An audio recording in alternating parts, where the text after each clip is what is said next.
안녕하세요. 강미진의 북한시장 돋보기 시간입니다.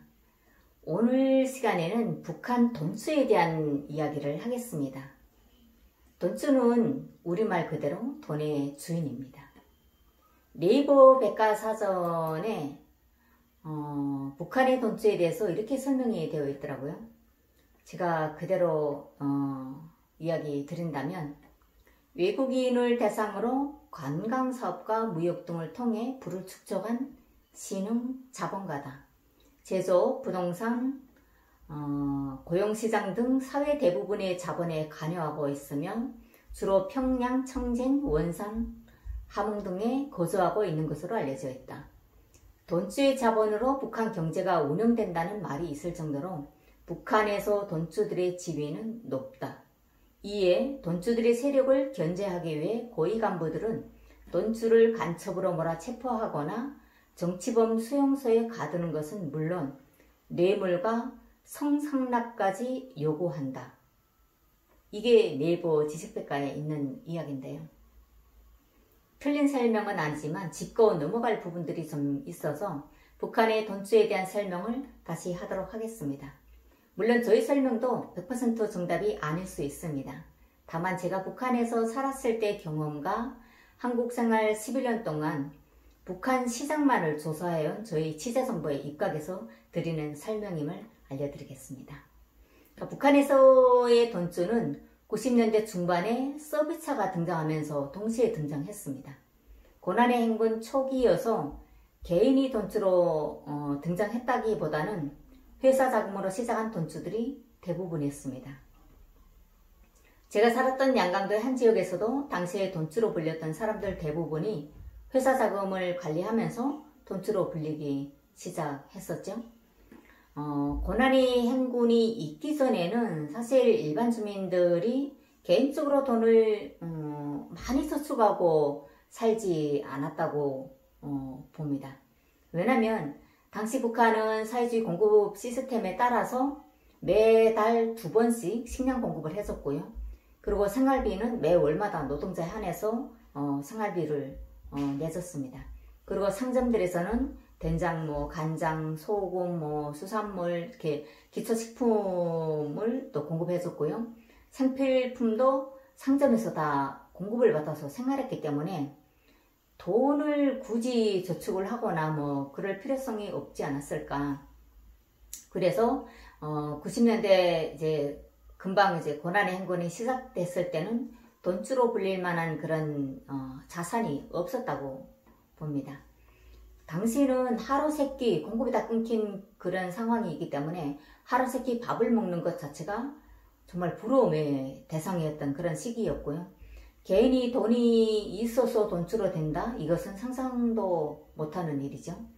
고난의 행군이 시작이 되면서 일부 회사들에서는 회사 보유의 화물자동차로 서비스차 운영을 시작했고요. 이를 한두 해 넘기면서 회사 자본이 급격하게 늘어나게 됩니다. 이런 일들이 전국적으로 또 있게 되고, 당시는 시장이 폭발적으로 또 생겨났는데요. 개인들이 돈벌이도 성행하기 시작했던 시기라고 보시면 될 것 같습니다. 그리고 97년 말부터 북중 무역이 광범위하게 진행이 됐는데요. 이때 발빠르게 무역 쪽에 발을 디민 주민들은 돈주로 급부상했습니다. 2000년대에는 90년대 중반에 비해서 장사꾼들이 재력에서도 상당한 차이를 볼 수 있었습니다. 초기에 돈주로 불렸던 대상들이 보유한 구매가, 또 2000년대에 돈주로 북상한 그런 돈주들이 보유한 금액은 현저한 차이를 보였습니다. 그런데 북한이 시장을 공식 인정한 2000년대에는 돈주들에 대한 당국의 단속이라던가 감시 감독이 정말 많았던 그런 시기였고요. 웬만한 재력과 권력이 없으면 돈주로서의 등장 그 자체도 위험했다고 합니다. 하지만 김정은 비서가 등장했던 2010년대부터의 돈주들은 이전 연대에 등장했던 돈주들과는 비교도 안 될 만큼의 재력을 뽐내고 있습니다.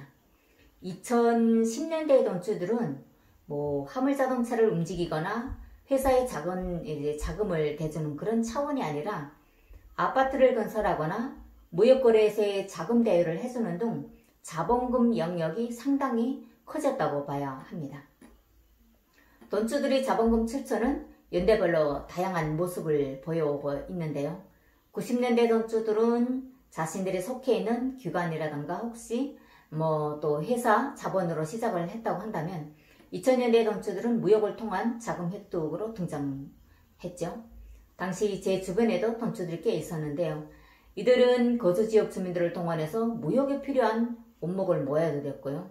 10톤 트럭에 한 18리방 정도, 18리방 정도 이제 나무를 싣고 무역회사에 주고 밀가루를 받거나 혹시 또 일부는 현금을 받기도 했는데요. 원목을 생산하는 현지에서보다 많게는 2배 또 혹은 3배 정도의 이윤을 얻는 게 일반적이었습니다.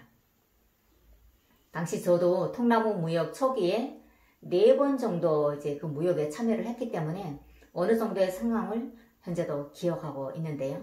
저희가 현장에서 주민들에게서 걷어들이는 원목은 말구 25나 이제 30cm로 이제 말구라는 거는 통나무의 원목의 그 꼬리 부분을 말구라고 하는데요. 그 말구가 25 내지 30cm 정도 되는 그 자작나무 한 4m가 길이가 4m가 되는데요. 그 자작나무 한 잎방을 밀가루 8kg와 교환하는 그런 방식으로 무역 품목을 마련을 했었습니다. 그리고 현장에 있는 거강꾼을 통해서 미리 통나무가 이제 확보가 되면 바로 차로 이제 이동해서 싣고 도시에 나와서 무역회사에 넘겨주는 그런 방식으로 이제 무역을 했었는데요.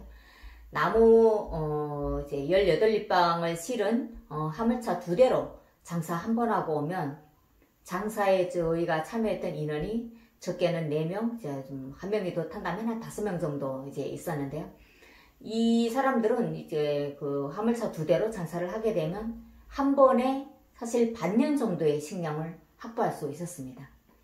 그리고 또 다른 돈주의 경우를 보게 되면 고난의 행군이 시작했던 초기에 집에 있던 텔레비전이나 재봉기 이런 걸 팔아서 자본금을 이제 마련해서 힘 있는 기관과 협력해서 서비스차 운영을 했던 사람들이 되겠습니다.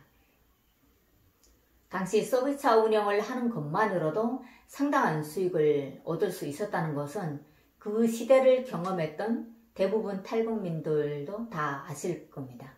사실 그때 당시에 북한은 정말 조금의 방심이 큰 손해를 가져올 만큼 이제 도난사고도 빈번했는데요. 극히 일부이긴 하지만 또 이제 도로가 좋지 않아서 차 사고가 나거나 혹시 모를 도난사고만 없으면 정말 돈을 불리는 것은 상당히 빨랐다고 저는 생각을 하고요. 그리고 제일 안정적이었다는 말씀도 드리고 싶습니다.